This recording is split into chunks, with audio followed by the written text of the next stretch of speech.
Geralmente a pessoa mais importante de um lugar fica no último compartimento, onde o acesso seja o mais difícil possível, até mesmo por uma questão de segurança. Morar na cobertura de um prédio, ter de passar por soldados e guerreiros até conseguir finalmente chegar ao líder adversário no caso de filmes, são exemplos dessa verdade. Você dificilmente conseguirá falar com o presidente da República na portaria onde ele está, onde ele fica. Será necessário cruzar todo um aparato para se conseguir chegar até ele. Não é diferente em relação a Deus.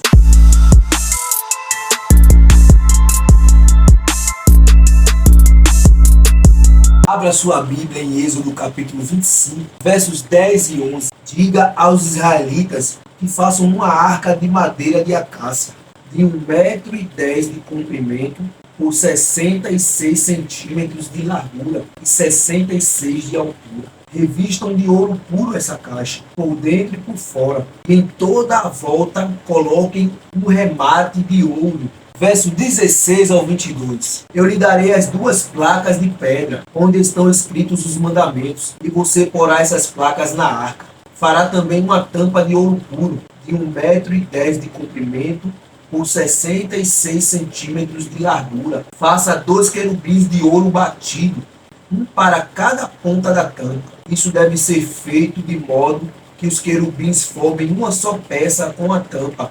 Os querubins ficarão de frente um para o outro, olhando para a tampa. As suas asas ficarão abertas, cobrindo a tampa. Coloque dentro da arca as 2 placas de pedra que eu vou lhe dar e ponha a tampa na arca. Hebreus 9, do 3 ao 5. Atrás da segunda cortina ficava a parte que era chamada de lugar santíssimo. Ali estava colocado o altar de ouro, onde era queimado o incenso, e também estava colocada a arca da aliança, toda coberta de ouro. Dentro da arca estavam a vasilha de ouro com o maná, o bastão de Arão, do qual tinham saído brotos, e as 2 placas de pedra com os mandamentos escritos nelas. Em cima da arca, representando a presença divina, estavam os querubins com as suas asas abertas sobre o lugar onde os pecados eram perdoados. No santuário terrestre, os pecados só eram perdoados definitivamente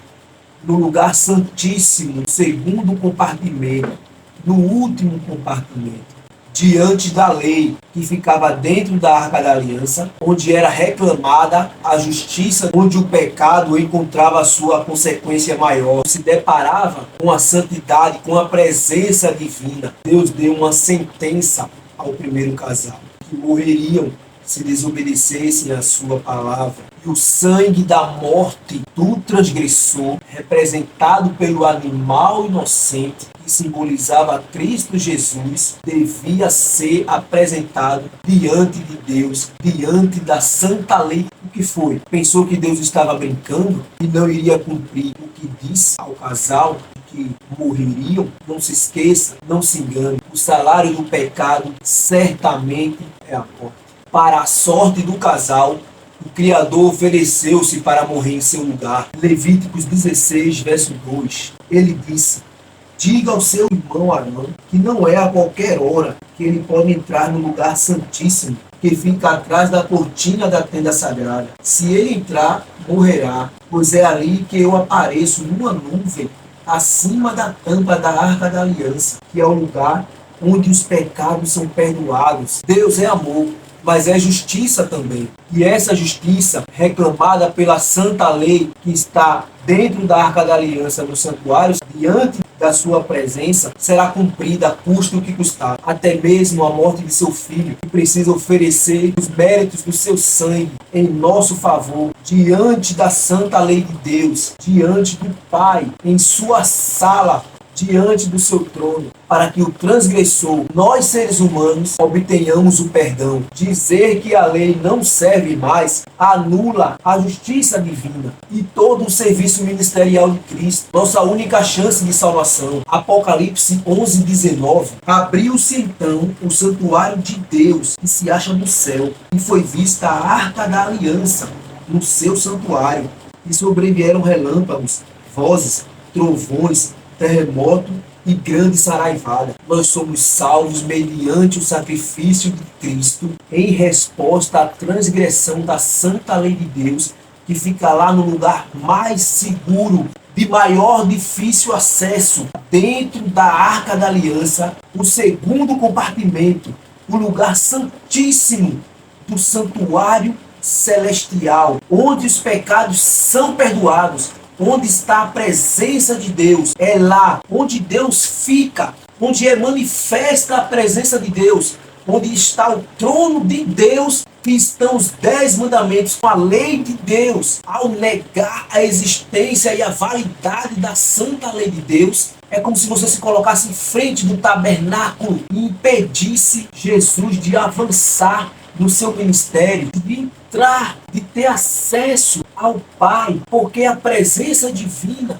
que está no segundo compartimento do santuário está lá justamente para dar sentido aos reclames da lei. Isso é muito grave, porque os pecados, de acordo com o que nos ensina o sistema do santuário, só eram definitivamente perdoados na presença de Deus, diante da santa lei de Deus, no segundo compartimento, no lugar santíssimo do santuário. Ao impedir Cristo de avançar as etapas do seu ministério no santuário celestial, pela anulação da santa lei de Deus, você o impede de concluir o serviço de purificação dos nossos pecados, ou seja, estamos perdidos. Entenda o ministério de Cristo no santuário assistindo ao vídeo no link aqui abaixo na descrição. Atos 15:10. Então, por que é que vocês estão querendo pôr Deus à prova, colocando uma carga nas costas dos que agora estão crendo? E essa carga nem nós, nem os nossos antepassados podemos carregar. Veja o verso 11. Mas cremos que fomos salvos pela graça do Senhor Jesus, como também aqueles o foram. Existe uma ideia recorrente no meio cristão de que estamos no tempo da graça e que os antigos foram salvos pela lei. Não é isso que o texto está dizendo. De acordo com esse texto bíblico, todos, desde os nossos antepassados, desde o mais antigo ser humano, Adão e Eva, foram salvos pela graça do Senhor Jesus. Lá no Éden, o animal que simbolizava Cristo Jesus morreu no lugar dos primeiros seres humanos dessa terra. Juntando ao que diz esse texto, nos dá a conclusão muito clara de que nenhum ser humano, nem do Antigo Testamento, nem do Novo, nem da era passada, nem agora, nem nunca, jamais foi ou será salvo pela lei. Efésios 2, 8 e 9. Pois pela graça de Deus, vocês são salvos por meio da fé. Isso não vem de vocês, mas é um presente dado por Deus. A salvação não é o resultado dos esforços de vocês. Portanto, ninguém pode se orgulhar de tê-la. Romanos 3, 28. Concluímos, pois, que o homem é justificado pela fé, independentemente das obras da lei. Veja o verso 31. Será que isso quer dizer que por causa da fé nós tratamos a lei como se ela não valesse nada? Não, de modo nenhum.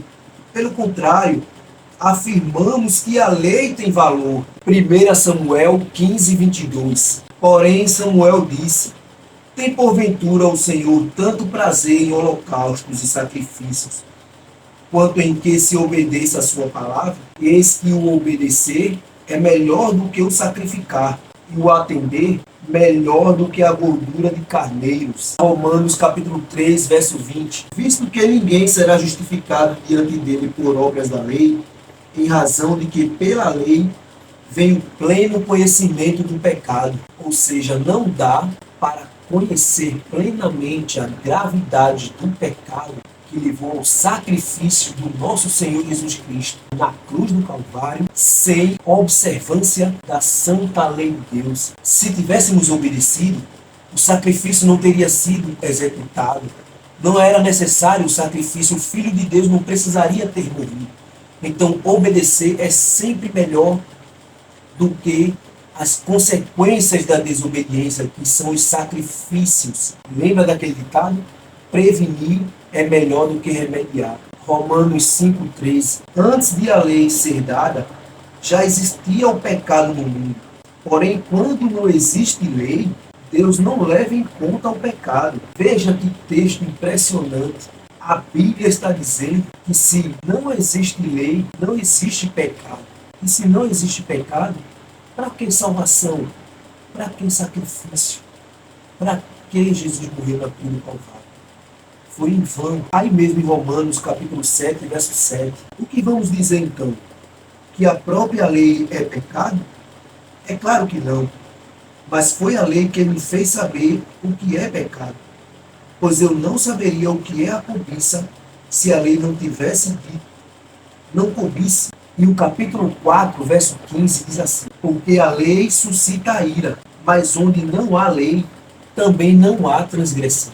A salvação é independente das obras da lei, mas permanecer na presença de Deus, uma vez salvo, exige obediência. Do contrário, porque Lúcifer, Adão e Eva foram expulsos da sua presença. Êxodo 31, 18. Quando Deus acabou de falar com Moisés no Monte Sinai, entregou a ele as 2 placas de pedra, onde o próprio Deus havia escrito os mandamentos. Capítulo 32, versos 15 e 16. Moisés desceu do monte, carregando as 2 placas de pedra com os mandamentos escritos nos 2 lados de cada pedra.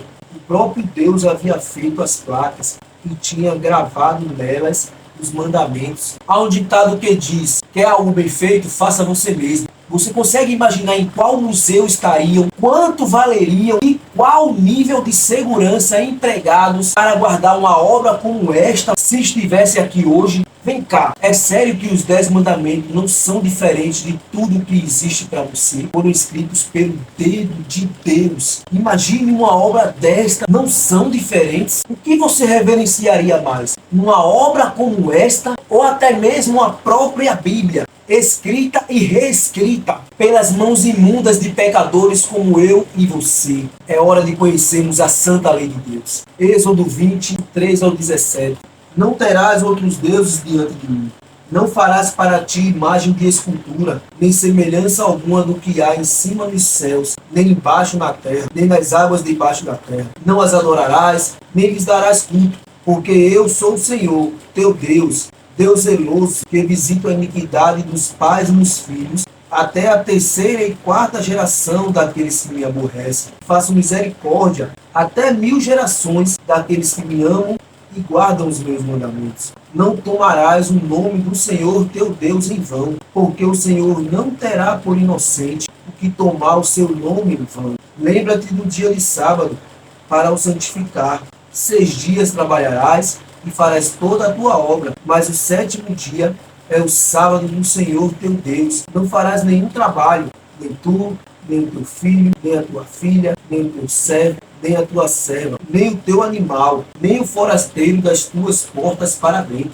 Porque em 6 dias fez o Senhor os céus e a terra, o mar e tudo que neles há, e ao 7º dia descansou. Por isso o Senhor abençoou o dia de sábado e o santificou. Honra teu pai e tua mãe, para que se prolonguem os teus dias na terra, que o Senhor teu Deus te dá. Não matarás, não adulterarás, não furtarás, não dirás falso testemunho contra o teu próximo, não cobiçarás a mulher do teu próximo, nem o seu servo, nem a sua serva, nem o seu boi, nem o seu jumento, nem coisa alguma que pertença ao teu próximo. Estes são os 10 mandamentos da santa lei de Deus. Tiago 2, 10 a 12. Pois qualquer que guarda toda a lei, mas tropeça em um só ponto, se torna culpado de todos. Porquanto aquele que disse, não adulterarás, também ordenou, não matarás. Ora, se não adulteras, porém matas, vens a ser transgressor da lei. Falai de tal maneira, e de tal maneira procedei, como aqueles que hão de ser julgados pela lei da liberdade. Nós vamos ser julgados pela santa lei de Deus, pelos 10 mandamentos. Não há julgamento, não há juízo, não há transgressão, não há delito, não existe culpa. Não é necessário haver resgate, ou perdão, ou julgamento, ou esclarecimento. se não há transgressão. Então não é possível tirar a santa lei de Deus da cena do grande conflito entre o bem e o mal, pois isso anula o próprio mal e a atuação do bem. O que estamos fazendo aqui, amigo? Se não existe lei, não existe transgressão, não existe pecado. De que você está sendo salvo? Responda-se a si mesmo. Há quem diga que atualmente o amor substitui essa lei. Mateus 22, 37 a 40.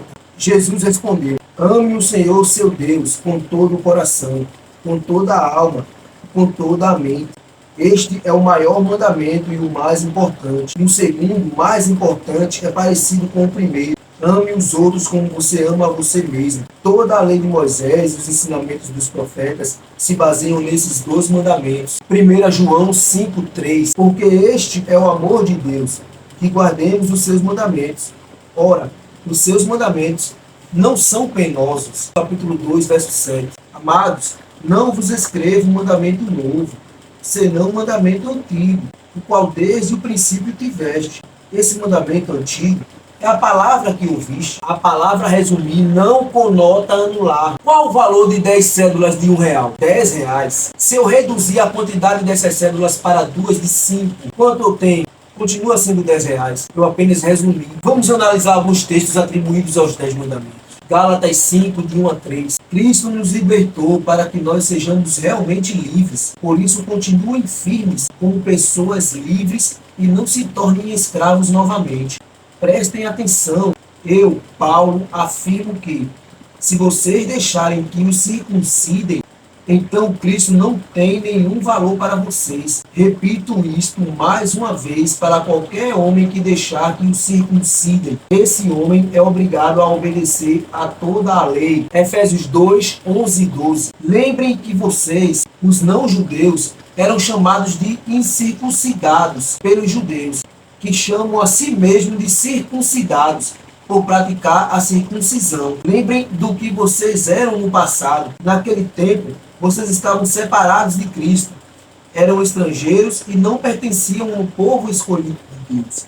Não tinham parte nas suas alianças, que eram baseadas nas promessas de Deus para o seu povo. E neste mundo viviam sem esperança e sem Deus. Verso 14 e 15. Pois foi Cristo quem nos trouxe a paz, tornando os judeus e os não-judeus um só povo, por meio do sacrifício do seu corpo. Ele derrubou o muro de inimizade que separava os judeus dos não-judeus. Ele acabou com a lei, juntamente com os seus mandamentos e regulamentos, e dos dois povos formou um só, novo e unido com ele. Foi assim que ele trouxe a paz. Verso 19. Portanto, vocês, os não-judeus, não são mais estrangeiros nem visitantes. Agora vocês são cidadãos que pertencem ao povo de Deus e são membros da família dele. A circuncisão, o ato de cortar a pele que cobre a cabeça do pênis, bem como as cerimônias do santuário terrestre que se cumpriram em Cristo, perderam sua utilidade. Deuteronômio 22, do 22 ao 24. Se um homem for achado deitado com uma mulher que tem marido, então ambos morrerão. O homem que se deitou com a mulher e a mulher. Assim eliminarás o mal de Israel. Se houver moça virgem, desposada, e um homem a achar na cidade e se deitar com ela, então trareis ambos à porta daquela cidade, e os apedrejareis, até que morram. A moça, porque não gritou na cidade, e o homem, porque humilhou a mulher do seu próximo. Assim eliminarás o mal do meio de ti. Veja o capítulo 19, verso 21. Não o olharás com piedade, vida por vida, olho por olho, dente por dente, mão por mão, pé por pé. E o capítulo 31, do 24 ao 26, tendo Moisés acabado de escrever integralmente as palavras desta lei num livro, deu ordem aos levitas que levavam a arca da aliança do Senhor, dizendo: tomai este livro da lei e ponde-o ao lado da arca da aliança do Senhor vosso Deus, para que ali esteja por testemunha contra ti. Gálatas 3:10. Todos quantos, pois, são das obras da lei, estão debaixo de maldição, porque está escrito: maldito todo aquele que não permanece em todas as coisas escritas no livro da lei, para praticá-las. Colossenses 2:14. Tendo cancelado o escrito de dívida que era contra nós e que constava de ordenanças, o qual nos era prejudicial, removeu-o inteiramente, encravando na cruz. Perceba que aqui nós estamos lendo sobre outra lei, a lei que foi escrita no livro por Moisés e que era contra nós e que nos era prejudicial. Todas aquelas leis de olho por olho, dente por dente, apedrejamento, cerimônias, Romanos 7,12. Por conseguinte, a lei é santa e o mandamento santo e justo e bom. Salmos 119:18. Desvenda os meus olhos, para que eu contemple as maravilhas da tua lei. Verso 142. A tua justiça é justiça eterna, e a tua lei é a própria verdade. Veja o verso 96 ao 100. Tenho visto que toda a perfeição tem seu limite, mas o teu mandamento é ilimitado. Quanto amo a tua lei, ela é a minha meditação todo dia. Os teus mandamentos me fazem mais sábio que os meus inimigos. Verso 165. Grande paz tem os que amam a tua lei. Para eles não há tropeço. Percebemos a diferença entre uma lei que é maldita, que era contra nós e que nos era prejudicial, e que Jesus encravou-a na cruz, e uma lei que é santa, justa e boa, que nos torna sábios, que nos dá paz. Sendo assim, antes de você abrir a boca e dizer que guarda os mandamentos de Deus, cuide para que não esteja mentindo ao atribuir a qualquer outro mandamento importância maior do que aos 10. Segundo, a lei de Deus foi escrita com seu próprio dedo em 2 tábuas de pedra e postas dentro da arca. Todas as demais leis foram escritas por Moisés num livro e posta fora da arca. Então, na Bíblia, lei não é um pacote só. 2 Coríntios 3:3. Sim, é claro que vocês são uma carta escrita pelo próprio Cristo e entregue por nós. Ela não foi escrita com tinta, mas com o Espírito do Deus vivo.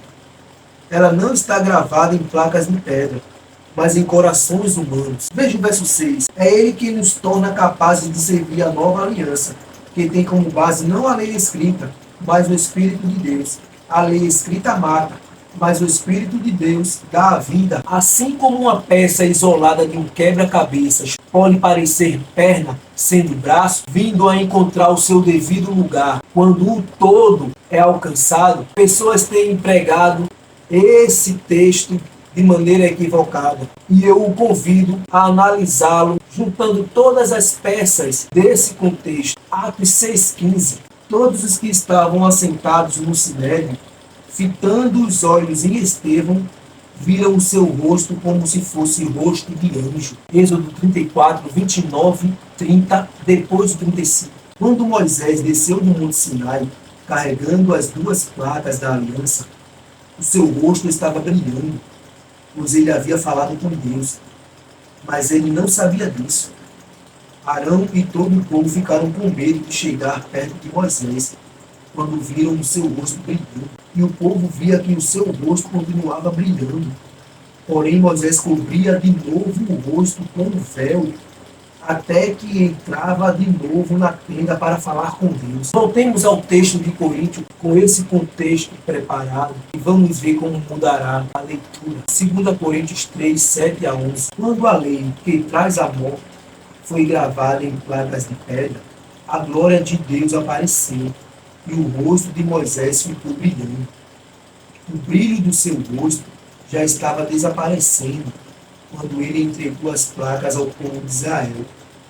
Mas mesmo assim, esse brilho era tão forte que os israelitas não podiam fixar os olhos em Moisés. Se o domínio da lei veio com tanta glória, quanto maior ainda é a glória que acompanha o domínio do Espírito de Deus.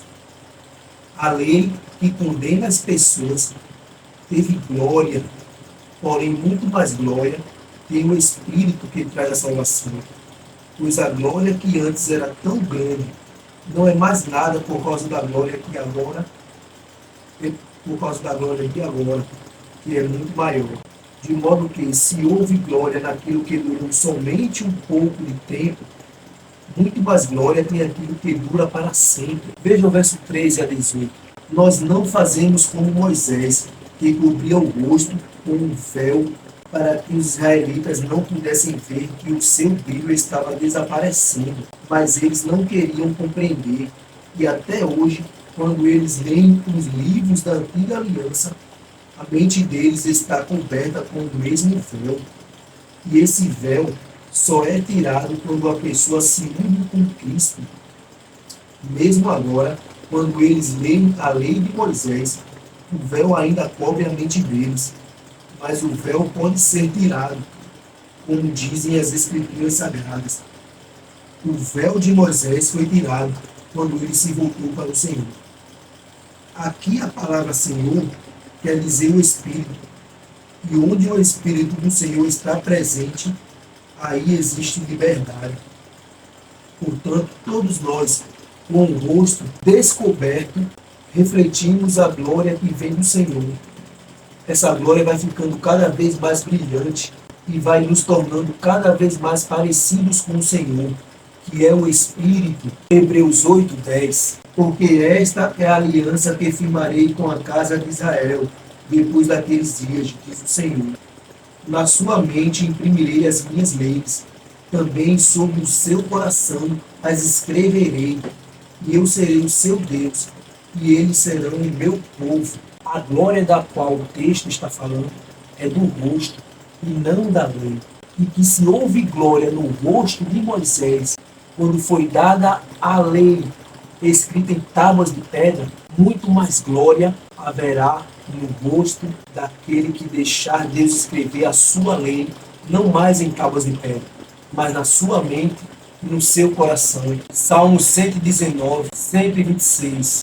Já é tempo, Senhor, para intervir, pois a tua lei está sendo violada. Veja o verso 152. Quanto às tuas prescrições, há muito sei que as estabeleceste para sempre. Eclesiastes capítulo 12, verso 3. De tudo o que foi dito, a conclusão é esta: tema a Deus e obedeça aos seus mandamentos, porque foi para isso que fomos criados. Apocalipse 12, 17. O dragão ficou furioso com a mulher e foi combater com o resto dos descendentes dela, isto é, aqueles que obedecem aos mandamentos de Deus e são fiéis à verdade revelada por Jesus. Capítulo 14, verso 12. Isso exige que o povo de Deus aguente o sofrimento com paciência. Esse povo são aqueles que obedecem aos mandamentos de Deus e são fiéis a Jesus. João 14, 15. Se me amais, guardareis os meus mandamentos. Veja o verso 21. Aquele que tem os meus mandamentos e os guarda, esse é o que me ama. E aquele que me ama será amado por meu Pai. Eu também o amarei e me manifestarei a ele. Também no capítulo 15, verso 10. Se guardardes os meus mandamentos, permanecereis em meu amor. Assim como também eu tenho guardado os mandamentos do meu Pai, e no seu amor permaneço. 1 João capítulo 2, verso 3 e 4. Ora, sabemos que o temos conhecido por isso, se guardamos os seus mandamentos. Aquele que diz, eu o conheço, e não guarda os seus mandamentos, é mentiroso, e nele não está a verdade. Mateus 12, 30. Quem não é por mim, é contra mim, e quem comigo não ajunta, espalha, disse Jesus. No grande estádio da vida, apenas dois times, o bem e o mal. Disponíveis estão a bandeira da obediência a Cristo e a da desobediência. Sem terceira opção, não há equipe reserva. Até nas leis humanas, a omissão é um crime e, portanto, a escolha pelo time transgressor. Ou você se posiciona ao lado de Cristo e de sua obediência por nós, ou é bola fora. Isaías 64, 6. Mas todos nós somos como o imundo, e todas as nossas justiças como o trapo da imundícia. Mateus 10, 37 a 39. Quem ama seu pai ou sua mãe mais do que a mim, não é digno de mim. Quem ama seu filho ou sua filha mais do que a mim, não é digno de mim. E quem não toma a sua cruz e vem após mim, não é digno de mim. Quem acha a sua vida, perdê-la-á. Quem todavia perde a vida por minha causa, achá-la-á. Veja o verso 22. Sereis odiados de todos por causa do meu nome, Aquele, porém, que perseverar até o fim, esse será salvo. Atos 5:29. Então Pedro e os demais apóstolos afirmaram: antes importa obedecer a Deus do que aos homens. Qual o seu real desejo sobre quem o recepcionará nas cortes celestiais? Quem você imagina ou deseja que o receba lá? O Santo Cristo, o único sem mácula, ou o imundo do seu líder religioso? E então, prefere acreditar em humanos do que em Deus e em sua carta? É sério que você continuará barrando Cristo de cumprir o seu ministério no santuário em teu favor, só porque o seu esposo, seu pai ou seu amigo quer assim? Mais importa obedecer a Deus do que aos homens. Nunca esqueça disso. Quanto amo a tua lei, ela é o meu prazer, Senhor. Sim, verdadeiros são seus passos, é a verdade dos teus lábios e motivo do meu louvor. Bem-aventurados os que andam na lei, ela tem vida, não me esquecerei. São seus ensinos, luz pro meu caminho, nela seguro estarei. Oh, quanto amo a tua lei, nela vida e paz achei, Senhor. Sim, tenho a luz dos seus ensinos, ilumina o meu caminho e me leva ao Salvador. Bem-aventurados os que guardam a lei, dos seus mandamentos eu me alegrarei. Tua lei tem a verdade, os princípios do amor. Sua autoridade vem de ti, meu Criador. Palavras eternas, fontes de luz, são reveladas em Cristo Jesus. A tua lei é perfeita, como tu és perfeito, meu Deus. A tua lei é santa e justa, por santo e justo tu és. É a mais bela expressão do teu coração, é teu próprio caráter, Senhor. Reflete a grandeza e a tua beleza, revela por mim teu amor.